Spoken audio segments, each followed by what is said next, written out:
यार जब तक सर आते हैं ना, मैं और सर कुछ कहिए। हाय निपुण। आगे बढ़ो, आगे बढ़ो। सर कैसे हो आप? बहुत बहुत बहुत बढ़िया मेरे भाई, कैसा है मेरे भाई? मैं बहुत बढ़िया सर।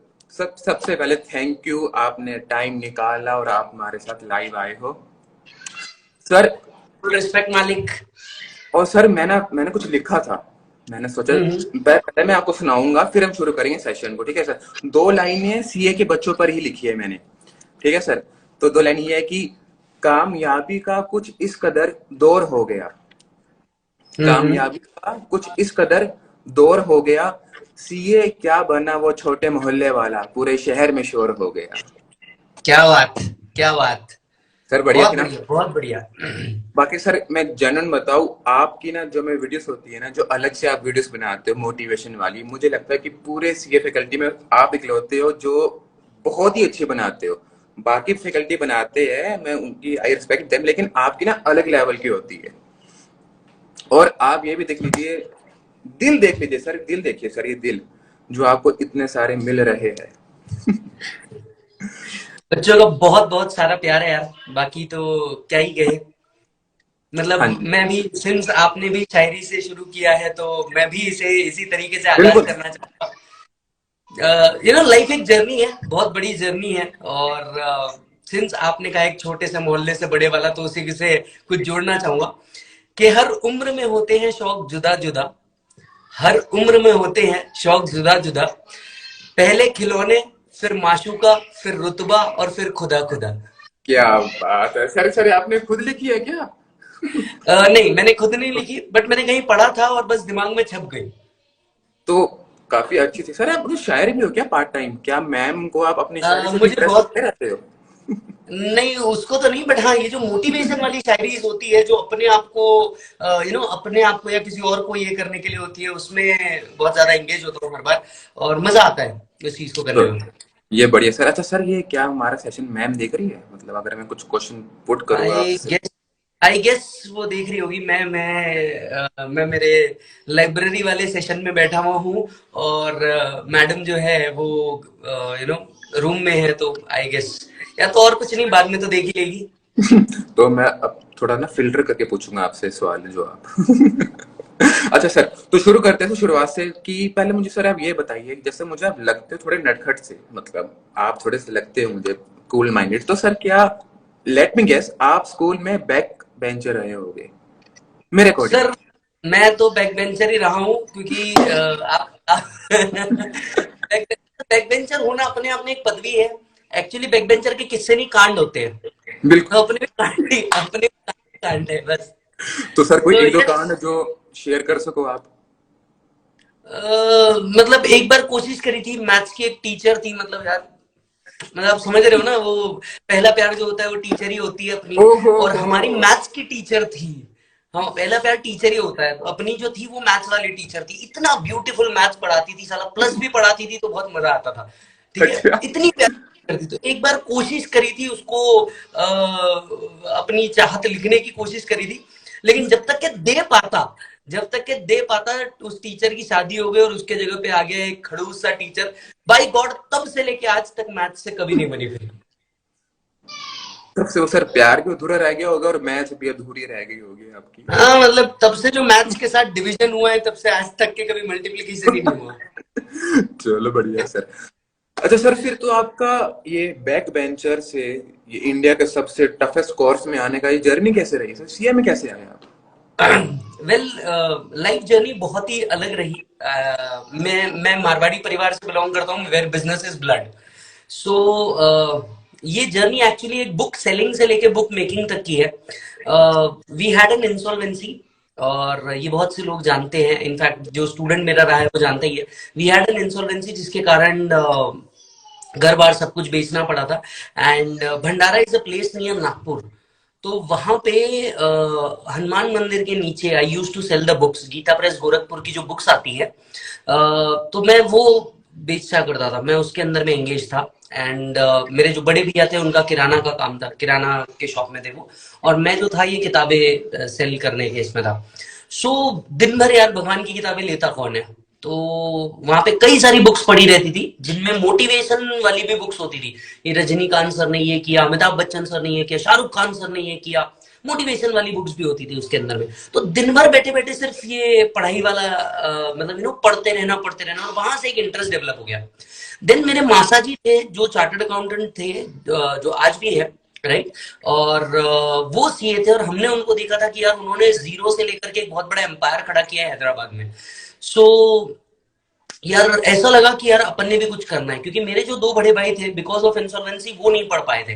तो मैंने कहा यार किसी को तो एक जिम्मेदारी घर पे उठानी पड़ती कभी ना कभी, मैच्योरिटी आप किसी दुकान से नहीं खरीदते हो, आपको घर की हालात और सिचुएशन देख करके समझ में आ जाता है कि नहीं यार मुझे ये चीज करनी है। So at that point in time मैंने थोड़ा सा घर पे पहली बार पापा को बोला कि मेरे को पढ़ना है।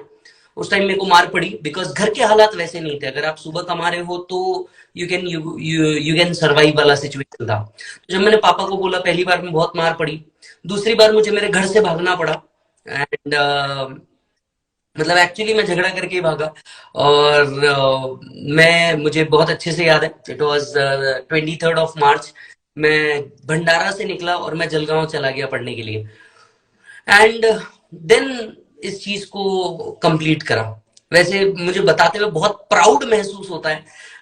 मैं 10th में 48% वाला स्टूडेंट हूँ, जो ग्रेस मार्क के साथ 56% पे आया था। लेकिन एक जिद थी पढ़ना है मुझे, क्योंकि हर जगह से वो ताने मिले थे कि 48% पे तुम सीए क्या बनोगे, 48% पे तुम सीए क्या बनोगे, क्या ही कर लोगे तुम, वाले जो ऑलमोस्ट सबको मिलते हैं, मुझे भी ऐसे मिले थे। सो ये था कि जाहिर सी बात है पापा को भी किस बारे में बोलता, मैं क्या बोलता पापा को भी। सो 12th में बहुत तगड़ी मेहनत करी कि यार एटलीस्ट पापा कुछ पढ़ने दे देंगे। And then I scored 82% in 12th। तो बहुत से लोगों के मुंह बंद हो गए। और फिर जो एक जज्बा था कि नहीं यार मुझे मेरी फैमिली को उठाना है, स्टैंड। बस वहां से फिर ज्वाइनिंग किया, और that's how things goes on. चलो बहुत बढ़िया सर। अच्छा सर, आपने सीए के साथ सीएस भी करी हुई है, तो जी। क्या सर आपको सीए पे यकीन नहीं था या आपको दिखाना दुनिया को कि मैं बहुत ज्यादा पढ़ाकू हूँ? मतलब सीएस आपने क्यों करी, उसकी वजह क्या थी?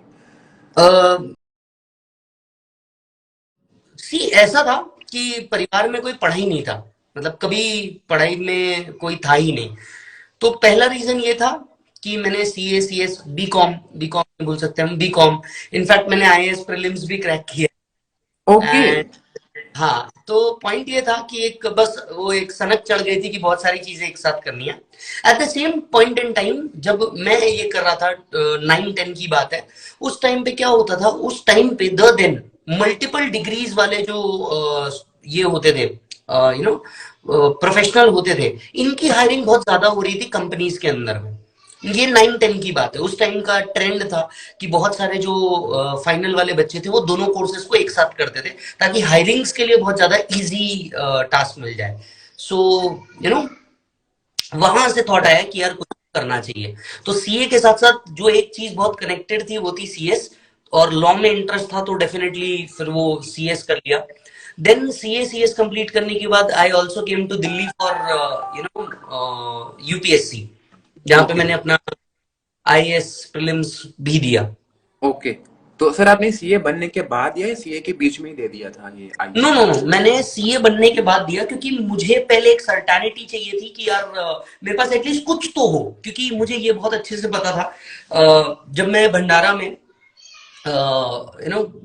ठेला लगाता था, बुक्स का ठेला लगाता था, और वहां पे जब मैं बुक्स बेचता था कलेक्टर ऑफिस के बाहर, तो तब से दिमाग में था कि यार आईएएस करना है, क्योंकि एक ऐसा आदमी जिसके पीछे लोग भागते हैं, जिसके पीछे सारे लोग भागते हैं, तो मुझे वो करना है। So when I searched about it, उस टाइम पे जब मैंने सर्च किया तो पता चला कि यार कास्ट सिस्टम वाला भी इशू है, रिजर्वेशन वाला सिस्टम भी है, और एग्जामिनेशन जो है ये लिटिल टफ है, मतलब आप फाइनल में जाकर के भी, इंटरव्यू में भी फेल होते हो तो again you have to start it from zero. So मुझे ये क्लियर था कि पहले मेरे को एक फर्म डिग्री चाहिए कि अगर वो कुछ भी नहीं हुआ तो मेरे पास कुछ तो रहे, एंड देन यहाँ से स्टार्ट हो। So that's okay sir, how. ये आपका पूरा ये रहा, मतलब जर्नी ऐसे बन के रही है आपकी। अच्छा सर, मैं ना बिल्कुल। कमेंट पढ़ रहा था, आपको कम से कम 10 लोगों ने लिखे हैं कि सीए फैक्ट्री के जीतू भैया।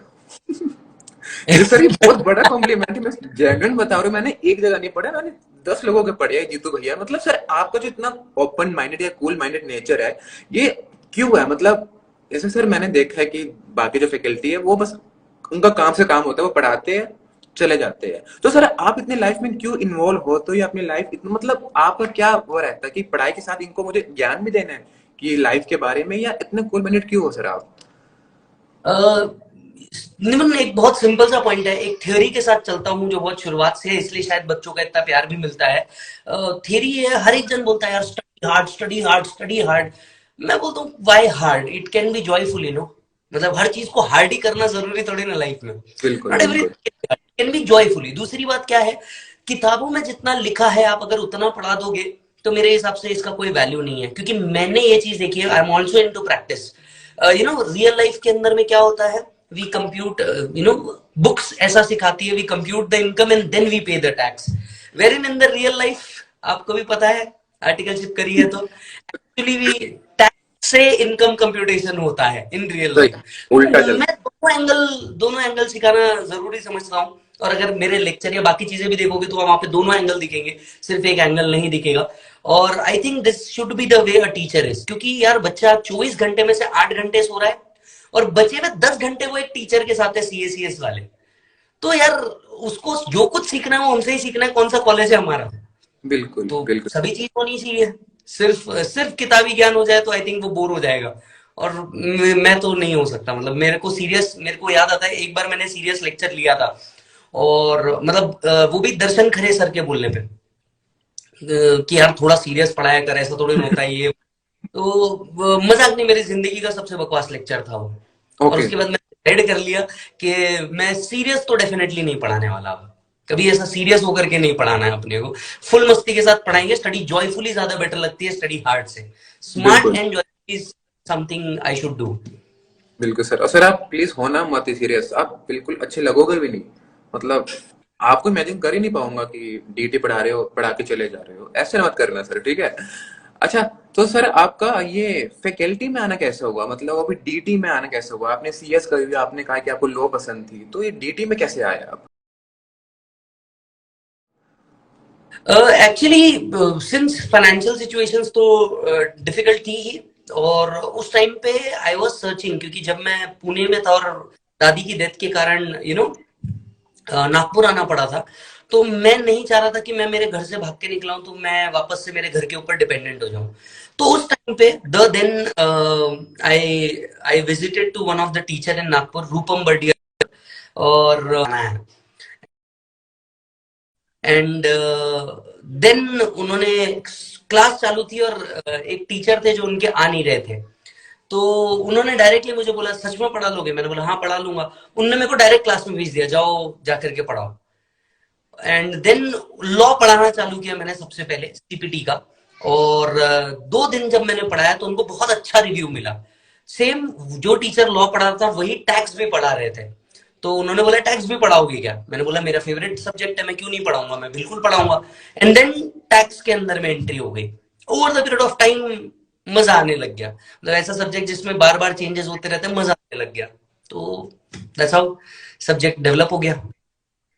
अच्छा अच्छा सर, ये ना बच्चों कमेंट आ रहे हैं, मुझे भी बड़ा धक धक दिल हो रहा है कि सर कुछ दिनों बाद हमारी परीक्षाओं के नतीजे आने वाले हैं, तो सर क्या लगता है सर कि कुछ मुश्किल पासिंग परसेंटेज कम आएगी? क्योंकि काफी टाइम से 20-22% हम देख रहे हैं, क्या मुश्किल आएगी, कम आएगी, या आपको क्या लगता है सर? कुछ जी, मोटिवेट करो।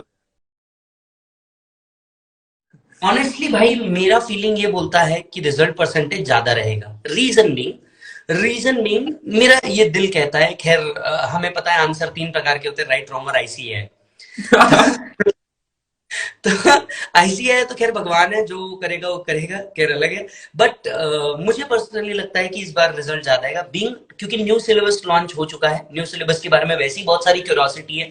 न्यू सिलेबस लॉन्च हो चुका है, और अगर न्यू सिलेबस को देखा जाए तो new syllabus is always beneficial to a student rather than syllabus. क्योंकि नंबर ऑफ सब्जेक्ट्स कम हो रहे हैं, आर्टिकलशिप का पीरियड कम हो रहा है, and it seems to be more beneficial. जो ऐसे सब्जेक्ट है जो एज ऑफ नाउ इंस्टीट्यूट को लगता है काम के नहीं है, वो हटा रहे हैं, जैसे कॉस्टिंग हो गया, लॉ हो गया। तो अगर अगर करंटली आप देखोगे सीए फाइनल लेवल पे मेरे भाई, तो 14 टॉपिक्स बनते हैं, राइट, ऑप्शनल मिला करके 13-14 टॉपिक्स बनते हैं ऑप्शनल मिला करके। और उनमें से भी बच्चा ले दे करके ऑप्शनल में 2 ही चीज सिलेक्ट कर रहा है, या तो इकोनॉमिक सिलेक्ट करेगा, या तो FRM सिलेक्ट करेगा, या तो वो इंटरनेशनल टैक्स सिलेक्ट करेगा, बराबर है। तो ये बच्चे के ऊपर एक्चुअली बर्डन है। दूसरी बात क्या होता है, अगर आज आप देखा जाए तो आर्टिकलशिप के बाद जो बच्चा आता है वो अभी भी पूरा तैयार नहीं होता। ग्रुप 1 देकर के आ जाता है, पूरा तैयार वो होता नहीं। वो ग्रुप 1 देकर के आर्टिकलशिप चालू कर देता है। तो मुझे पर्सनली ऐसा लगता है कि they will try to clear the student as much as possible. Otherwise क्या होगा, ज्यादा से ज्यादा student will opt to the new course. So मुझे लगता है रिजल्ट का परसेंटेज जो रहेगा वो ज्यादा रहेगा, स्पेशली एट इंटर लेवल थोड़ा सा ज्यादा रहेगा, एंड फाउंडेशन लेवल रहेगा। फाइनल लेवल पे मुझे लगता है कि they will really test. Final level पे वो लोग यू नो ये ज्यादा केयर करते हैं कि ये बंदा जाकर के मार्केट में नाम ना खराब कर दे। बिल्कुल, ये तो लेवल है। पे really test you on your knowledge rather than your writing, other skills as well. तो सर आपको लग रहा है कि 15% तक आ जाएगा ग्रुप 2 का, या मतलब बहुत ग्रुप कर मुझे दिया? लगता है ज्यादा आएगा। मतलब क्या? फाउंडेशन और इंटर दोनों की बात करूं तो आई एक्सपेक्ट कि 18 to 25% का रेशियो रह सकता है। और फाइनल की बात करूं तो आप मान के चलो वही 3-4% वाला गेम, और ग्रुप वाइज हिसाब से 8 से 15% वाला गेम, बस खत्म। Okay sir. अच्छा सर, आपने अभी बीच में बात करी थी न्यू एजुकेशन पॉलिसी की।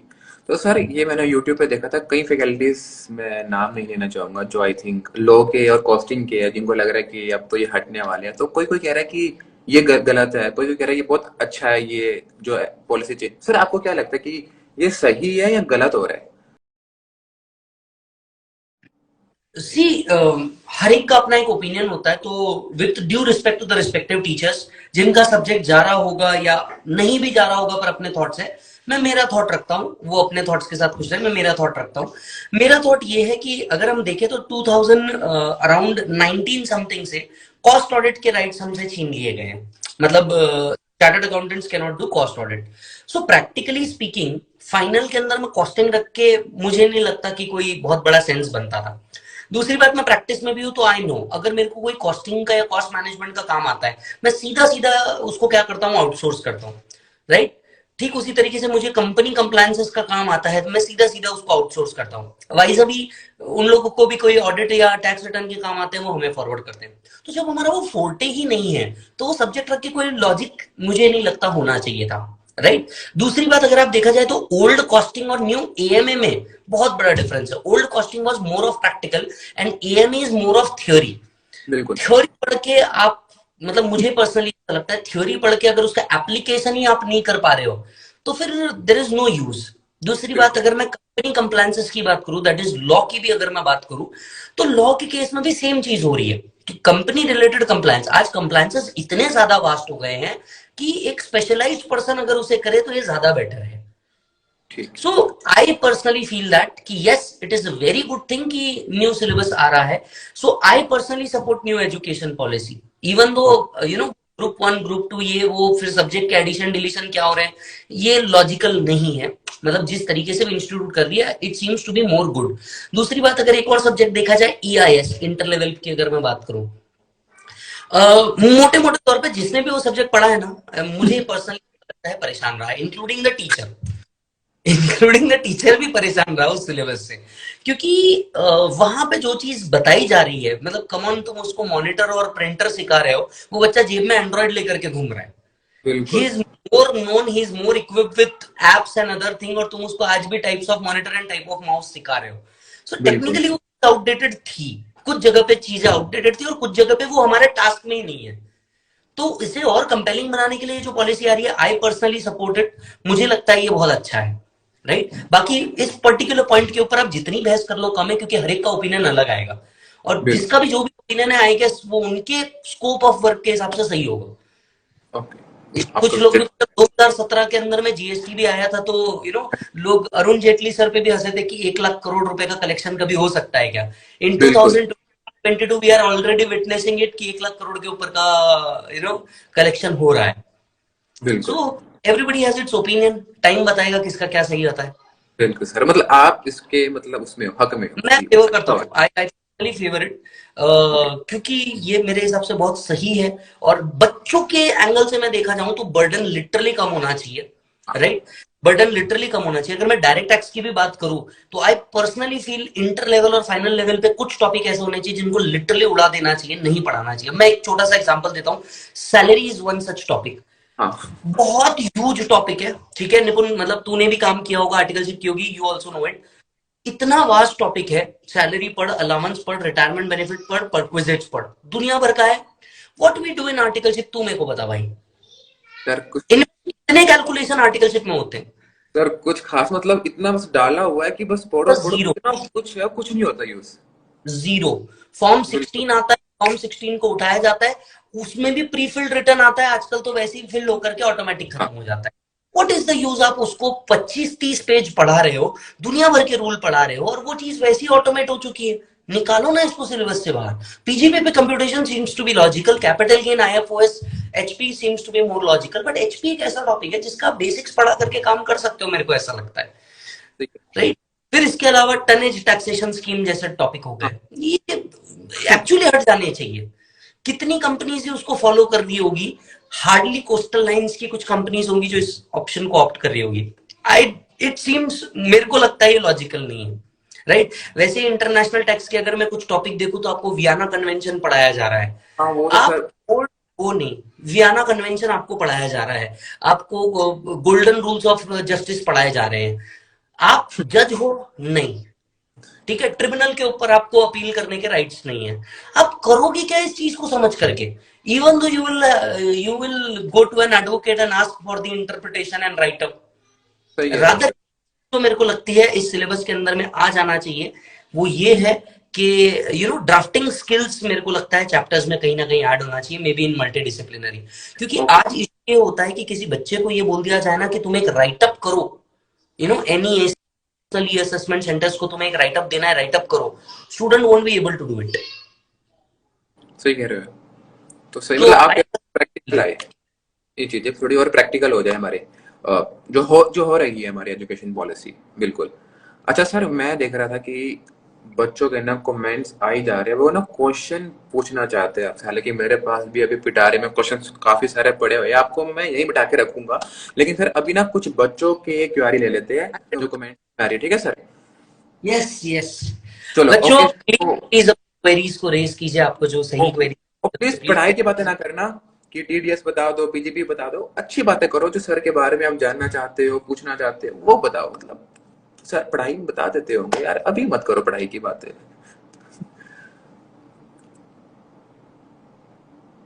सर आप सजेस्ट क्यों नहीं करते इंस्टीट्यूट को अबाउट सिलेबस चेंज? सी, हम लोगों ने मेल जरूर किया है इस चीज को लेकर के, जो पॉसिबली चेंजेस होने चाहिए।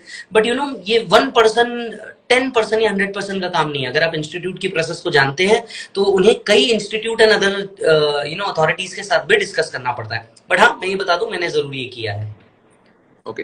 अच्छा सर, एक बच्चे की आई थी कि आप फेस टू फेस का मई 23 का बैच कब शुरू करोगे? ये एक बच्चे की क्वेरी आई थी। अगर फाइनल की बात है तो मैं ऑलरेडी बैच चालू कर चुका हूँ। इंटर की बात है तो मैं अभी जो जुलाई में रिजल्ट आएगा उसके बाद हम लोग बैच चालू करते हैं।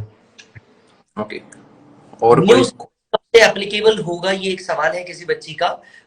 मैं एक्सपेक्ट करके चल रहा हूँ जिस हिसाब से प्रोसेस होती है। मेरी एक सीसीएम सर से बात भी हुई थी। उन्होंने किया था कि उनके गोल ये चल रहे हैं कि मई 23 will be the first attempt जहां से वो इस चीज को लागू कर देंगे, फेज्ड वाइज मैनर के अंदर में। मतलब मेरी जितनी सीसीएम सर से बात हुई थी, हो सकता है अप्रूवल्स एंड अदर चीजों के अंदर में डिले हो, तो first attempt will be November 23। But मेरे हिसाब से हम सबने ये मान के चलना चाहिए, when they have declared it very clearly 1 year ahead, May 23 should be the first year जब से ये लागू हो जाना चाहिए। मतलब ओके। वहां से ट्रांजिशन फेज चालू होना चाहिए। क्योंकि मैं ओल्ड सिलेबस को भी देखता हूं, तो it took 3 years to wave of the whole transition. तो बिल्कुल। मुझे ऐसा लगता है। और नए सिलेबस को देखते हुए हर बच्चे ने न्यू सिलेबस के अंदर में जाना चाहिए, ये मेरा क्लियर कट रिकमेंडेशन है। क्योंकि आपके नंबर ऑफ सब्जेक्ट्स कम हो जाएंगे, क्योंकि नेक्स्ट सब्जेक्ट मेरे को नेक्स्ट क्वेश्चन वही आ रहा है। नंबर ऑफ सब्जेक्ट्स आपके कम हो जा रहे हैं, न्यू रूल्स आ जाएंगे। दूसरी बात, you will be the first batch जो न्यू सिलेबस में आई है, तो इंडस्ट्री में इसका इम्पैक्ट बहुत बड़ा होगा। बिल्कुल। ये सही कह रहे हैं आप। अच्छा सर, ये बच्चों का ना क्वेरी थी, मैंने देखा था कि वो कह रहे हैं कि सीए में ऑनलाइन है, तो क्या हम सीए इंटर को ऑनलाइन कर सकते हैं? सीए फाइनल को तो ऑफलाइन रखेंगे, क्या सीए इंटर ऑनलाइन सही रहेगा? इस पॉइंट पे एक बच्चे ने अभी सीए में मिसमैनेजमेंट के बारे में भी बोला था। मैं इस प्लेटफॉर्म पे ये चीज जरूर कहना चाहूंगा। निपुण, आप आइडिया नहीं कि आपको पता है सीएमए में क्या हो रहा है पिछले 2 साल से? 2 सालों से आइडिया नहीं है, अभी कुछ चल रहा है वो नहीं, पता कुछ। मैं आपको बताता हूँ पिछले 1 डेढ़ साल से एटलीस्ट क्या हो रहा है। सबसे पहले 2 साल पुरानी अगर हिस्ट्री बताऊं मैं इनकी, तो ये लोग बोलते हैं कोविड के कारण ऑनलाइन ऑफलाइन ऑनलाइन ऑफलाइन ये चल रहा था। इन्होंने 2 बार एग्जाम को पोस्टपोन किया इस चक्कर में। इसके बाद इन्होंने ऑनलाइन एग्जाम लेकर के आ गए। बराबर है, जिसका बच्चों को कोई आइडिया नहीं, कुछ नहीं। जो रीसेंट एग्जाम हुई है ना, इसके अंदर में बच्चा, मतलब आप ट्विटर भरा पड़ा है इस चीज के ऊपर। That was a total mismanagement. बच्चों की बिल्कुल नहीं सुनी जा रही, कुछ कुछ को तो सेंटर ही कहीं कहीं मिल रहे। सब सेंटर के ऊपर लोग ग्रुप बना करके एग्जाम दे रहे हैं, ग्रुप बना करके एग्जाम दे रहे हैं। यू कैन सिलेक्ट आप किस ग्रुप के साथ बैठना चाहते हो। कई बिल्कुल। मतलब ट्विटर पे मैंने ये चीज पढ़ी कि कई बच्चे तो ये बोल रहे थे कि भैया अच्छे बच्चों के पेपर का फोटोकॉपी निकाल करके दूसरों को बताया जा रहा था। पता नहीं कितनी सच्चाई है, पर हाँ, इस पूरे गेम में मिसमैनेजमेंट बहुत हुआ है, ये बात पक्की है। कई क्वेश्चंस बिल्कुल ढंग के नहीं थे, क्वेश्चंस को जितने मार्क्स के लिए पूछा था उससे ज्यादा का उसमें वर्किंग पेपर का डिटेल था। इन लोगों को ऑनलाइन और ऑफलाइन एग्जाम एक साथ देनी होती है। मैं आपको बताऊं कैसे। ये पेपर पे सॉल्व करेंगे और जो फाइनल आंसर होगा उसको कंप्यूटर में लिखना है इनको। Okay. This how examination are conducted. आप मुझे बताओ, अगर 2 ही मोड में पेपर देना है तो बच्चा ऑफलाइन क्यों दे रहा है फिर? बिल्कुल तो सही कह इनको रहे पेपर को लिखना है, फाइनल आंसर को इनको सिस्टम में अपलोड करना है। तो और सर। अगर ये मास चीटिंग हो रही है, ये मास चीटिंग हो रही है जहां पे आप बिल्कुल, मतलब आप वीडियो है सर इस चीज का। दूसरी बात, बच्चा सेंटर में पहुंचता है एग्जाम देने के लिए, एग्जाम ही कैंसिल है। ये मैंने सुना था। क्या मतलब, एग्जाम देने पहुंच रहा है एग्जाम ही कैंसिल है। जिस सेंटर में पहुंच रहा है सेंटर ही चेंज है। सीएमए वालों के साथ लिटरली ये एग्जाम और पिछले एग्जाम से बहुत ज्यादा गलत हो रहा है। और ये मतलब ये बिल्कुल शर्मनाक है। एक इतने बड़े इंडिया लेवल ऑफ इंस्टीट्यूट इस तरह का एक्टिविटी हो रहा है अगर, मुझे लगता है कि इन लोगों ने एटलीस्ट अपने मिसमैनेजमेंट के ऊपर ध्यान देना चाहिए। तो सर मतलब मुझे। सोचिए, बच्चे के साथ ये बहुत इनजस्टिस है, उसके 6 महीने की पढ़ाई। अच्छा दूसरी बात सर, आप कंप्यूटर बेस्ड एग्जामिनेशन ले रहे हो, अकाउंट्स में सोचिए, कॉस्टिंग में सोचिए, उसको कितना दिक्कत आ रहा होगा। बिल्कुल सही कह रहे हैं आप। सर पढ़ाते हो ना सीएमए को, डीटी? मैं पढ़ाता हूँ, मैं बिल्कुल पढ़ाता हूँ, सीए और सीए में दोनों कोर्सेज को पढ़ाता हूँ, और इसी के लिए बच्चों के बहुत सारे डिटेल मुझे पता है। राइट। तो ये सही नहीं है। दूसरी बात, कई सेंटर के ऊपर मैं, मतलब मैं लिटरली इस पॉइंट पे आसा हूँ। इंटरनेट बेस्ड एग्जामिनेशन है, ऑनलाइन एग्जामिनेशन है, इंस्टीट्यूट की जिम्मेदारी थी, वहां पे इंटरनेट रहना चाहिए। बच्चों ने मोबाइल से, अपने खुद के मोबाइल से हॉटस्पॉट लगा करके एग्जामिनेशन दी है। ये हालत थी एग्जामिनेशन सेंटर्स पे।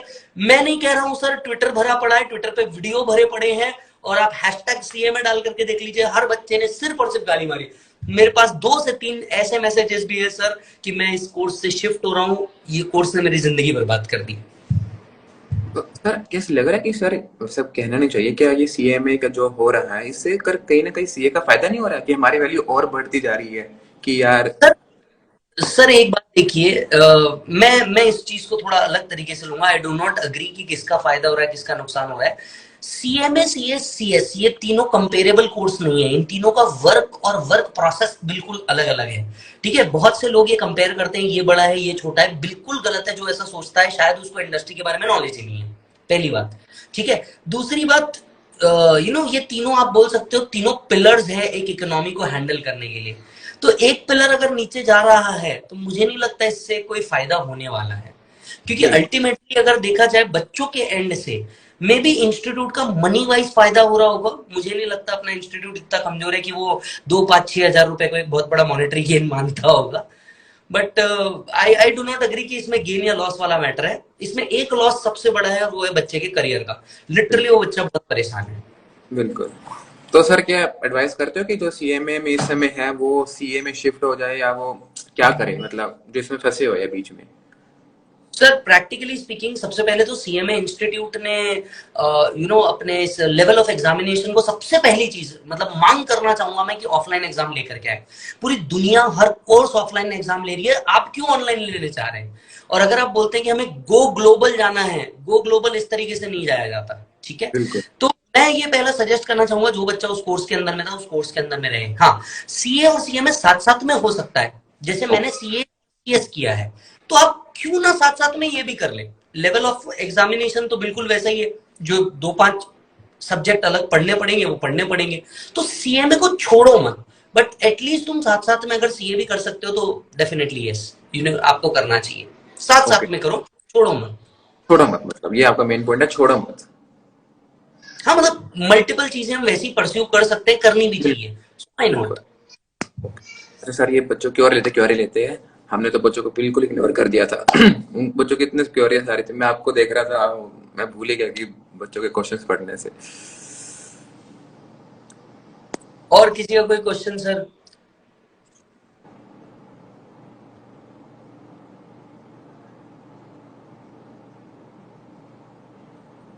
सर आप, सर ये फाइनल का लेक्चर May 25 का परचेज कर ले क्या सर? मत कीजिए अभी से, क्योंकि आपका जब भी अटेम्प्ट है उसके 1 साल पहले आपने परचेज करना चाहिए। So if your attempt is May 25, I think जुलाई 24 में आपने ये परचेज करना चाहिए बिकॉज ऑफ द अमेंडमेंट।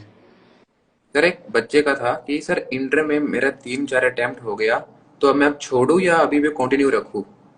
मुझे ऐसा लगता है कि अगर किसी भी बच्चे को 2 से ज्यादा अटेम्प्ट हो चुका है, उसे एक रिफ्रेशर कोर्स की जरूरत होती है।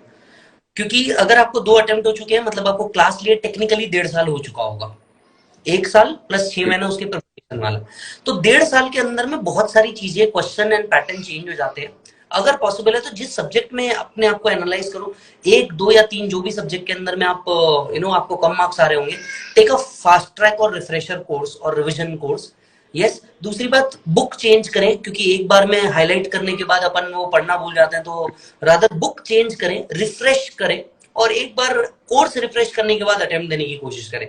उसके बाद भी अगर नहीं होता है तो मेरे हिसाब से, अच्छा दूसरी बात, इसके साथ साथ टेस्ट सीरीज ट्राई करें। बहुत सारे बच्चे ये गलती करते हैं, कभी आपने देखा है Virat Kohli sir world cup खेलने जा रहे हैं विदाउट प्रैक्टिस? तो आप नहीं, कैसे इंडियन लेवल की एग्जामिनेशन देने चले जाते हैं without any question paper solve ahead? बिल्कुल। सिंपल सा लेकिन सर, क्वेश्चन है। सबको ना, मुझे लगता है सबको आलस आता है देने में, मैं भी सर नहीं देता। मुझे भी ऐसा लगता है कि यार सर, मतलब आप थोड़ा मोटिवेट करो, क्यों देना चाहिए। ऐसा लगता है कि यार अगर बाई चांस कम नंबर आ गए तो बंदा डिमोटिवेट हो जाएगा कि यार पेपर आने वाला है अगले महीने और मेरे नंबर नहीं आए, तो क्या वजह क्या है कि हम दे, ताकि सर मोटिवेट हो। एक्चुअली आप ही नहीं, मैं भी, हम लोग सच्चाई से भागने की कोशिश करते हैं। बिल्कुल, हमें पता बिल्कुल, है गड्ढा है, गड्ढा है, गड्ढा है। हमें पता है कि कोई पर्टिकुलर सब्जेक्ट है जो हमें हार्ड जा रहा है। इट्स वेरी सिंपल कि आप जा करके उसको फेस करो। In order to succeed the most important thing is first you face the issue. आप फेस ही नहीं करोगे तो वर्क कैसे करेंगे? टेस्ट सीरीज एक ऐसी चीज है जहां पे आप खुद को टेस्ट कर लोगे, पहले ही टेस्ट कर लोगे, पहले ही पता चल जाएगा कि यार यहां मेरे साथ गड़बड़ है। बराबर है? टेस्ट सीरीज में फेल हो जाना इट्स बेटर कि आप फाइनल एग्जाम में फेल हो जाओ। हाँ यू नो बिल्कुल, मतलब मैं एक बात हमेशा कहता हूँ लेक्चर में, यू नो पेज वेस्ट होना ज्यादा बेटर है अटेम्प्ट वेस्ट होने से।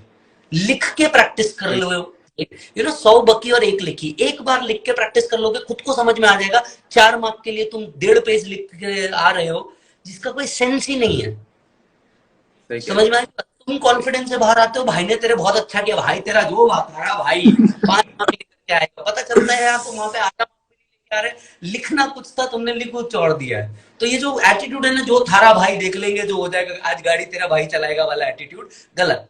मेक श्योर पहले गाड़ी हो। चलानी गलत आती है, मेक श्योर पहले गाड़ी चलानी है। आती ओके। है, तो आप कभी नहीं देखो। Have you seen any person जिसने कोई बड़ा टारगेट अचीव किया? मतलब आप ये देख लीजिए सर, रिसेंटली आप किसी भी व्यक्ति को देख लीजिए, विदाउट प्रैक्टिस कोई नहीं जाता।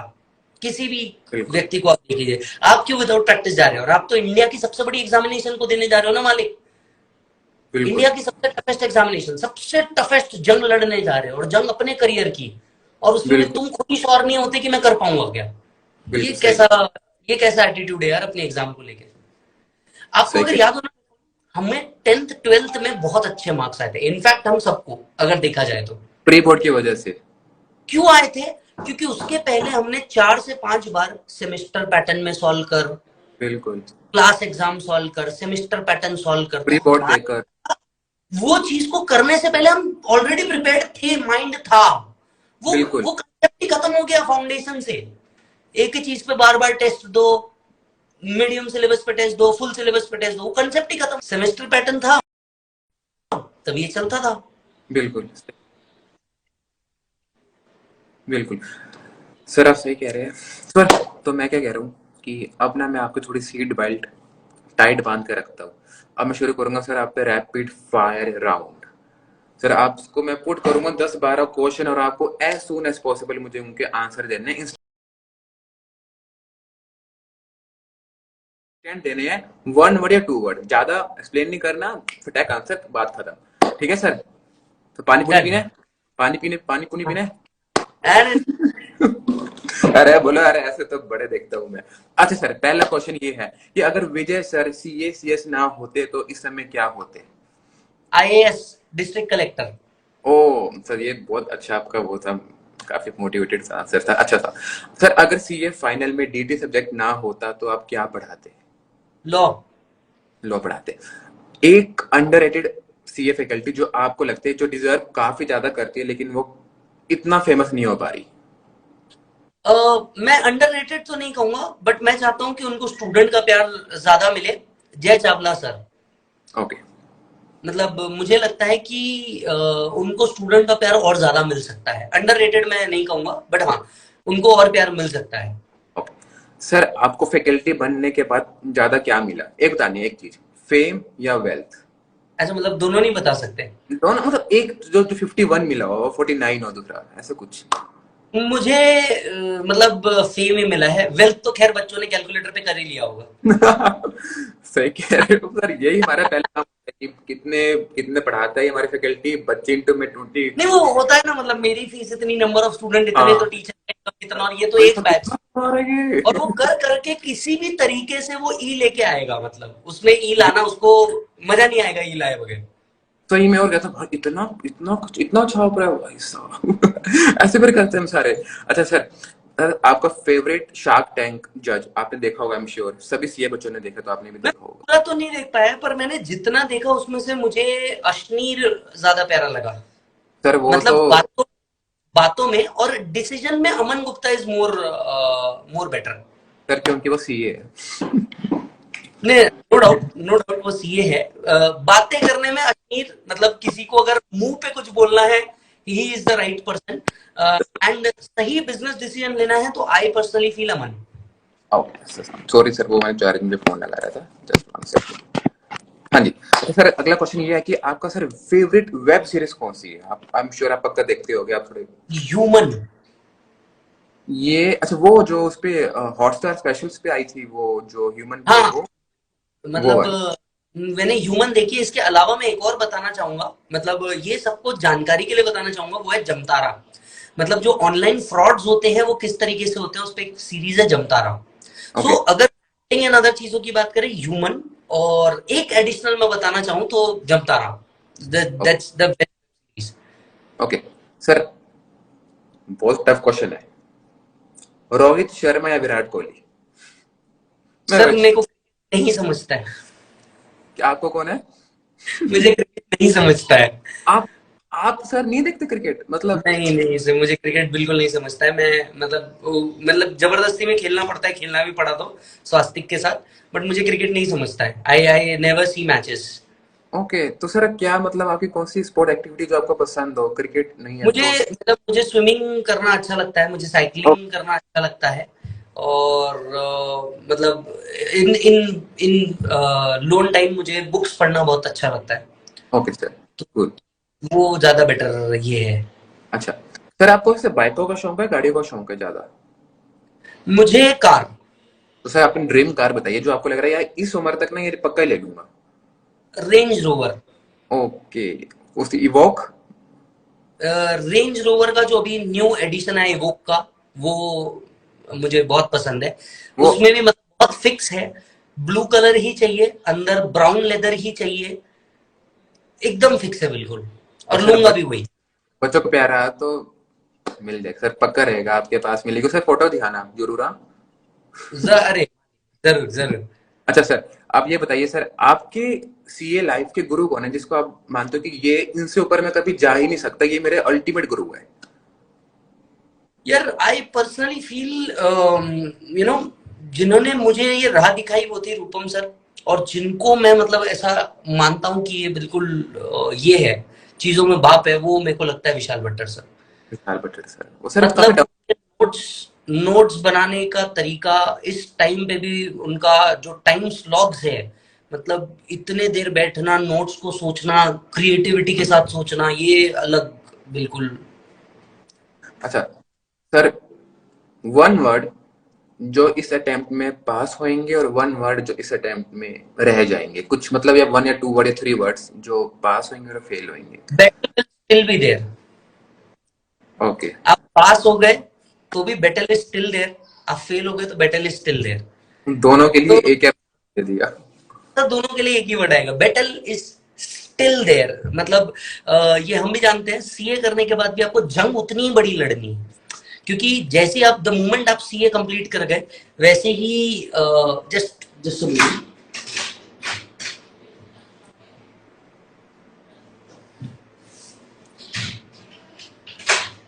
The better is still there. क्योंकि सीए बनने के बाद भी क्या होता है, जब जैसे ही आप सीए बन जाते हो ना, लोग आपको अ पर्सन विद 30 और 40 इयर्स ऑफ एक्सपीरियंस के साथ कंपेयर करते हैं। बिल्कुल। बराबर, मतलब जो 30-40 इयर्स का जिसका एक्सपीरियंस होगा, आपको उसके कंपेयर किया जाता है। So better is still there. CA बनने के बाद भी you have to go through written examination, HR interview, etcetera etcetera. And आप पास नहीं भी हुए तो बैटल तो वैसे भी जारी है। बिल्कुल सो सर। दोनों के लिए एक ही वर्ड बोलना चाहूंगा, तो battle is still there.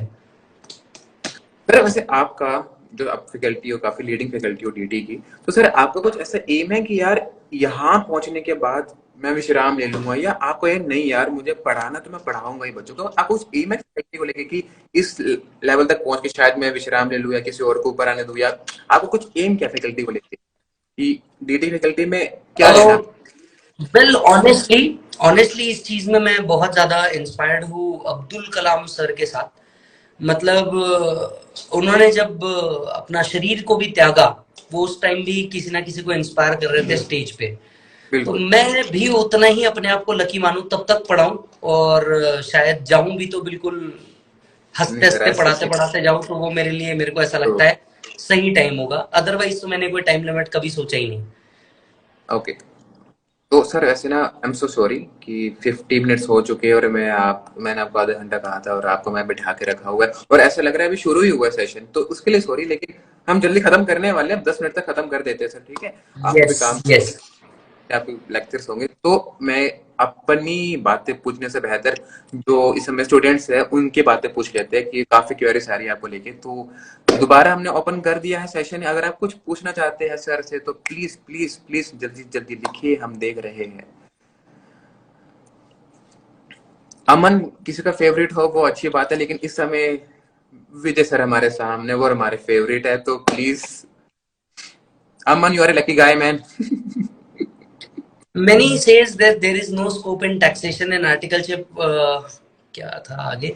Want to know whether to choose tax or audit. Well, taxation का स्कोप कभी खत्म नहीं हो सकता, ये बात आप मान के चलिए, और इंडिया जैसी कंट्री में तो बिल्कुल नहीं हो सकता। तो आई personally feel tax.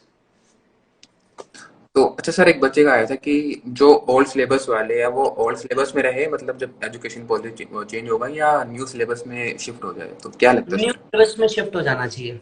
Okay. It is more beneficial. Okay. तो आपका तो बिल्कुल वन एम है कि न्यू सिलेबस बेस्ट है, मतलब। 100%। सर देखो, इसमें रिलीफ बच्चे को मिलना है, उसको ले दे के 6 टॉपिक आ जाएंगे। बराबर है, उसको इंटर लेवल की अगर बात करूं तो उसको ईआईएस नहीं पढ़ना, फाउंडेशन लेवल की बात करूं तो उसको बीसीके बीसीआर नहीं पढ़ना, ठीक है। फाइनल लेवल की बात करूं तो उसको कॉस्टिंग और लॉ नहीं पढ़ना। तो तो ये कभी भी बेटर है। आर्टिकलशिप 3.5-4 साल, 4 साल जो एक्सटेंड होके हो जाती है छुट्टी उट्टी पकड़ करके, वो लॉजिकली आपके 2.5 साल के ऊपर खत्म हो जानी है। सो ऑलवेज बेटर ना, जब आपका ओवरऑल टाइम लिमिट रिड्यूस हो रहा है। बिल्कुल। अच्छा सर, एक ना मेरी क्वेरी थी आपसे। सर जैसे एसीसीए आ रहा है, या जो ये अपना आईआईए बनने वाला है, या कुछ भी लगा लीजिए, जो सीएमए यूएसए के जिसमें इतना छाया हुआ है, तो क्या क्या सर लगता है इससे हमारी जो वैल्यू है, जो वर्थ है, वो कम हो सकती है कि यार ये तो अब बिल्कुल कंपटीशन आने वाला मार्केट में, क्या पता हम इतना ना पूछे जो हमें हमें वैल्यू दी जा रही है, तो आपको क्या लगता है कि फ्यूचर है अभी भी, या नहीं नहीं सर, मुझे बिल्कुल नहीं लगता, चाहे आई आई ए आए या कुछ भी आए, इससे कहीं किसी का स्कोप कुछ कम नहीं होने वाला। मैं आपको बता दूं, कई सालों पहले टीआरपी नाम की स्कीम लेकर के आई थी गवर्नमेंट में, टैक्स रिटर्न प्रिपेयरर्स नाम की ओके। स्कीम लेकर के, जहाँ पे उनको पावर्स दिए जाने वाले थे, they can also file return, even the return can be filed with anyone. तो बहुत बड़ा जोर शोर हुआ, हल्ला हुआ, गवर्नमेंट ने कई करोड़ों रुपए उसके ऊपर खर्चा किया, that prove to be a failed scheme, that to be a failed scheme. और कितना भी कुछ भी आ जाए सर, मुझे नहीं लगता कि इसकी वैल्यू कभी कम हो सकती है। आप आई आई हाँ, मोड ऑफ एग्जामिनेशन चेंज हो सकता है, जैसे कई सालों से बात चल रही है कि सीए सीएस सीएमए का तीनों का एंट्री लेवल कॉमन कर देंगे जैसे अदर एग्जामिनेशन में होता है। मोड में चेंज हो सकता है, उसमें कोई तकलीफ नहीं है। बट हाँ, अगर मुझसे ये स्ट्रेट अवे पूछा जाए कि क्या हमारा स्कोप कम होने वाला है, मैं ऐसा कहूंगा कि मैं आपसे बस एक सवाल पूछने वाला हूँ। आप सिर्फ अपने आप को खड़े कर लो, there are thousands of people, crore of people जो इनकम कमा रहे हैं, there are thousands of artificial judicial person, बहुत सारे एसोसिएशंस है, फंड्स है, इंस्टीट्यूशन है, मंदिर मस्जिद गुरुद्वारा है, सब पैसे में डील कर रहे हैं। सबके बीच में खड़े होकर के इधर उधर देखने का और बोलने का, बता किसको मेरी जरूरत नहीं है। ये आपने ना सर बोल दे, लेकिन बहुत बड़ी लाइन बोल दी आपने, जेन्युइनली हम किसको मेरी जरूरत नहीं है। आपको एक बात बताओ ना सर, जहां पैसा है वहां हम हैं, बस बहुत सिंपल सा गेम है। ठीक है, बिल्कुल अब मुझे बात बताइए, सैलरीड एम्प्लॉयड 80 लाख रुपीस कमा रहा है वो, ठीक है, 80 लाख रुपीस कमाने के बाद he again will go to a expert only, right, and he last कि मैं बचाने के लिए क्या करूं, मुझे ये बताइए। आखिरी में तो सीआई आएगा। सर प्लीज हेल्प मतलब मी। जहां पैसा है, अच्छा, इनफैक्ट जो चैरिटेबल ट्रस्ट है उनको भी हमारी जरूरत है, even though they are non making organization, still they require us, क्योंकि कंप्लायंस इतने ज्यादा है ना। चलो आईआईए आकर के हमसे एडिशनली क्या ले सकता है, ऑडिट करने के राइट वो हमसे ले सकता है, मान के चलते हैं इफ एनी, ठीक है, वो हमसे क्या ले लेगा, ऑडिट करने के राइट ले सकता है शायद। पर हम एज अ चार्टर्ड अकाउंटेंट कितनी जगह वर्क कर सकते हैं, हम मूवीज में काम कर सकते हैं अगर किसी को एक्टिंग आती है तो, हम स्टॉक मार्केट में हो सकते हैं, आईआईए आकर के स्टॉक मार्केट के आपके नॉलेज ले लेगा क्या, नहीं ले सकता। हम टैक्सेशन एडवाइजरी सर्विसेज में हो सकते हैं, बिजनेस मैनेजमेंट कंसल्टेंसी में सर्विसेज में हो सकते हैं, हम बिजनेस कर सकते हैं मेरे भाई। हमारा बिल्कुल कोर्स अकेला ऐसा कोर्स है जहां पे रैगिंग नहीं होती, क्योंकि कब आपका जूनियर आपका सीनियर बन जाए पता नहीं चलता। यही सब मेन पॉइंट है सर, कि कुछ बोलते नहीं कोई किसी को भी, कब वो सीए बन जाए, वो फाइनल में रह जाए, कोई बड़ी बात नहीं है। तो सबको हमारी जरूरत पड़ने वाली है। आईआईए आकर के कर क्या लेगा, तुमसे ऑडिट के राइट्स ले लेगा ना। आप ये सोच करके देखो, जस्ट बिकॉज आईआईए आ जाएगा तो क्या आपका क्लाइंट आपको छोड़ करके किसी और के पास चल जाएगा, नहीं होता है सर, ऐसा ऐसा नहीं होता है। कोई दूसरा सीए आया तो क्या एग्जिस्टिंग काम वाले सब छोड़ करके नए सीए के पास चल जाते क्या। अरे भैया, ओ, एक ये जो होता है उसको उस बिजनेस के और उस व्यक्ति के सारे चीजें पता होती है, इन एंड आउट। इनफैक्ट उस आदमी का वो पॉइंट भी पता होता है जो उसकी बीवी को ना पता हो। बिल्कुल तो ये ऐसा नहीं होता कि कोई आ गया तो मतलब I just say it in this word, Ranveer Singh sir आने से सलमान खान की फैन फॉलोइंग कम नहीं होती भाई। दोनों अपने बिल्कुल अपने अलग वर्क कर रहे हैं और दोनों की फैन फॉलोइंग अलग है। सही कह रहे हैं आप। अच्छा सर, हमारे पास बस 5 मिनट रह गए 11 बजने में। मुझे पता है अगर आप 1 घंटे से ऊपर हो गए तो मुझे बुरा लगेगा, आपको आधा घंटे कह के 1 घंटे ले जाना। तो 5 मिनट है हमारे पास जो पूछना चाहते हैं। अच्छा सर, एक क्वेश्चन मैंने देखा था बच्चे का, अच्छा क्वेश्चन था कि अगर किसी का ओल्ड सिलेबस में एक ग्रुप क्लियर हो जाता है तो क्या उसको न्यू सिलेबस में जाना चाहिए या ओल्ड सिलेबस को ही कंटिन्यू करना चाहिए? सर सबसे पहली बात, ये क्वेश्चन सही नहीं है, क्योंकि इंस्टीट्यूट आपको ये राइट देगा कि नहीं पहले ये पता करना होगा। ओके, ये मतलब अभी नहीं पता। नहीं, ये तो क्लैरिटी नहीं है ना सर, कि मान लो आप ग्रुप 1 इधर से क्लियर हो चुके तो आप ग्रुप 2 में इधर जा सकते हो क्या, इस बात का तो कोई क्लैरिटी है नहीं। ओके तो मतलब गिवन एन ऑप्शन, मुझे नहीं लगता ऐसा हो सकता है ये ऑप्शन आपको मिलेगा। रीजन बीइंग, क्योंकि सेकंड वाले में जो न्यू सिलेबस आ रहा है उसके अंदर में आपके आर्टिकलशिप के रूल्स कुछ इस तरीके से है कि आपको दोनों ग्रुप एक साथ देने पड़ेंगे। तो या तो फिर आपको उतने में एग्जाम्पशन दिया जाएगा या क्या दिया जाएगा, that depends. So as of ये क्वेश्चन थोड़ा सा प्री मैच्योर है। मे बी शायद हम जब नेक्स्ट सेशन करें सीए लेजेंड्स के साथ तो डेफिनेटली हम इसके ऊपर कभी बात जरूर करें। हाल फिलहाल में क्वेश्चन प्री मैच्योर है, गलत नहीं है, प्री मैच्योर है। Okay sir. ओके तो अच्छा सर, जो अभी हमारा डीटी का पेपर हुआ फाइनल का, तो आपको क्या लगता है कि ट्रस्ट वाले क्वेश्चन को थ्योरी देकर इन्होंने अच्छा किया गलत किया? सर हमने मतलब प्रैक्टिकल पढ़ा होता है और थ्योरेटिकल क्वेश्चन पूछ लिया, तो सर ये कुछ वो नहीं, कुछ ज्यादा थ्योरी नहीं पूछ रहे हमसे इस बार? डीटी में भी तो। सर हाल फिलहाल के अंदर में इन जो लास्ट एग्जामिनेशन है इनमें इसने डेफिनेटली बहुत सारे क्वेश्चन थ्योरी बेस्ड पूछे हैं। बट अगर देखा जाए तो सब्जेक्ट जो है डीटी का ये थ्योरी बेस्ड प्रैक्टिकल चीजें है। आपको हर चीज थ्योरी में बताई जाती है और प्रैक्टिकल में आपको इसके इम्प्लीमेंटेशन है। सो यस, अगर आप मॉड्यूल भी ओपन करके देखोगे तो नंबर ऑफ क्वेश्चन ज्यादा नहीं है, नंबर ऑफ थ्योरी ही ज्यादा है। बिल्कुल। राइट। तो इट्स ओके, मतलब बच्चों से एक्सपेक्टेड है कि आप लॉ याद रखें। इम्प्लीमेंटेशन वाला जो पार्ट है वो वैसे भी ऑनलाइन हो चुका है। ओके। अच्छा सर, अब हम ना आखिरी के 3 क्वेश्चन लेंगे। आखिरी के 3 मिनट है तो आखिरी के 3 क्वेश्चन लेंगे। आखिरी क्वेश्चन मेरा होगा और 2 क्वेश्चन हम ले लेते हैं किसी से भी। हो गया सर? मैं अपने पास रखूंगा ना सर, इतना तो रखो अपने पास में, राइट?